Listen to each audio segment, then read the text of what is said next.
A blessed day to you, brethren! This October, we are celebrating both Reformation Month and the anniversary of Bread from Heaven Christian Fellowship. We thank the Lord for His grace to allow us to minister to the community through the various ministries and activities. For each Sunday of October, we are highlighting the different ministries of the church, what they do, and who they minister as a testimony of God's faithfulness to the church. This Sunday, we are thanking God and praising Him for the ministries that support the church every week and help us know Christ in our spiritual growth, Cleaning Ambassadors and Kitchen Patrol, and Christian Education. Hello po, ako po si Nenet Rosario, under po ng Christian Education Ministry po. At kasama ko si... Ako din po si Ate Cecil, nasa Children's Ministry din po. Ang Christian Education po ay may dalawang ministry. Isa pong pang bata at isa pong pang adult. Sa first Sunday po, meron kaming Children's Church. Every first Sunday po siya. From preschool hanggang grade 3. And then sa second and third Sunday po, meron kaming tinatawag na regular Sunday from third toddlers hanggang grade 10 po ito. Gayun din po sa fourth Sunday, meron tayong worship through music na tinatawag. So from preschool po hanggang grade 10 also.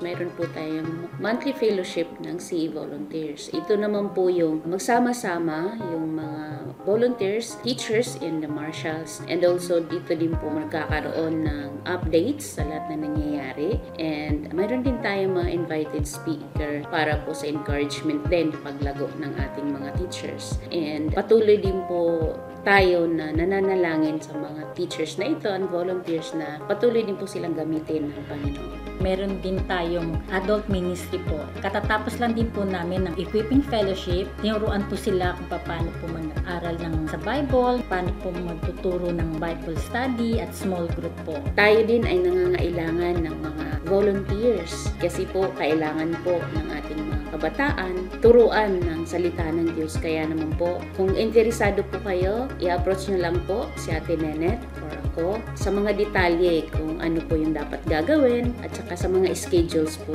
natin. Sama-sama tayong maglingkod sa Panginoon na may kagalakan.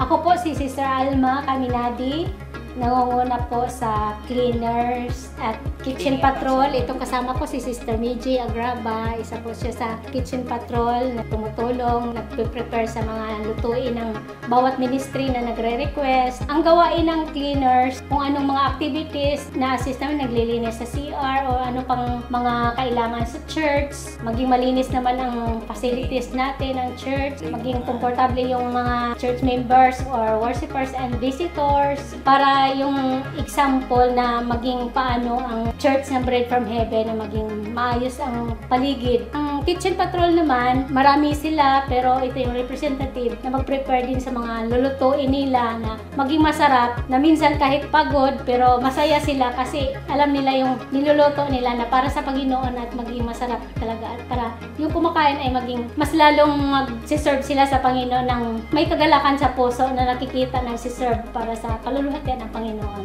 Ako po si Meiji S. Agrava. Before na po ako member ng Kaagapay, so nag-cleaning ambassador po ako. So na-transfer po ako sa Kitchen Patrol. Isa po ako sa mga Kitchen Patrol ngayon. Tatlo po kami actually nagluluto. Mamalengke. Siyempre, kailangan po maging malinis po yung pagkain. Yun po ang pinaka-importante at saka dapat healthy as much as possible po. Maging healthy yung food. Para po maging okay po sila para naman po sa ating Panginoon. Hindi naman po para sa mga music or kahit sino po pong nagpapaluto. Pero ang importante po para po sa ating Panginoon. Nagsiserve po tayo. Ang aming minamahal na Deaconess Tess Aligata, siya po yung head ng Cleaning and Kitchen Patrol. Ini-invite po ang lahat na mag-join po. Masaya po. Punta po kayo dito. Sana po mag-volunteer po kayo para po sa ating Panginoon. Welcome po kayong lahat. Kitchen Patrol, Cleaning Ambassador, lahat po. Welcome na welcome po kayo.